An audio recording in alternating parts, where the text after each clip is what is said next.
curious, Ben Goad, our Washington, D.C. correspondent, has spent, I think, 6 hours today in a hearing that was going on in Congress. Ben, you attended the hearing in the House Oversight Committee where Inland Congressman Darrell Issa was pushing to hold U.S. Attorney Eric Holder in contempt of Congress, correct? Actually, I was not there in person and watched it over closed circuit, but yes, I did cover it. It was a 6.5-hour marathon hearing dominated by a lot of bloviating and debate. True, and this was all over the Operation Fast and Furious investigation, which in no way involves Vin Diesel. Explain to us what exactly is going on here and why are they holding Eric Holder in contempt? Right, well, Issa, of course, who covers much of Riverside County, has been investigating the Justice Department for over a year over its handling of the Fast and Furious investigation. This was a gun smuggling probe which federal authorities allowed firearms to go into Mexico through straw buyers.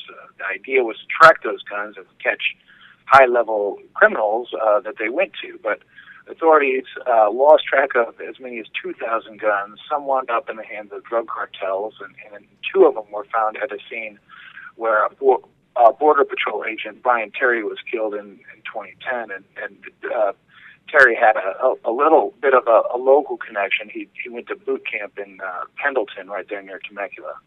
So anyway, Issa, who's chairman of the Oversight Committee, had subpoenaed a bunch of documents intended to shed light on what Eric Holder and the other administration officials knew about the botched investigation and when they knew it. Holder has refused to release some of them, and today's contempt vote is Issa's response to that. And there was no lack of drama today at the hearing, correct?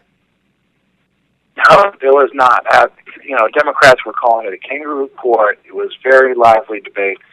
And just minutes before the hearing began, the Justice Department delivered a letter to Issa saying that President Obama had elected to withhold the documents himself through executive privilege. This appeared to catch Issa and House Republicans a bit off guard. They went ahead with the vote anyway, and it passed by a count of 23-17, which is a party line vote. Now, what's next then? Well, immediately following the vote, House Speaker John Boehner announced that he was planning to hold a full House if Holder doesn't comply. And so that would be the first thing. If that passes, the case could become a criminal probe. It would go into the hands of a U.S. Attorney General here in D.C., who could convene a grand jury, and it would be extremely rare, but,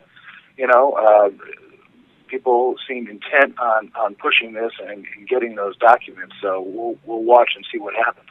And I think you cut out just at the very beginning there, but you said that he's going to request a full House vote very shortly, correct?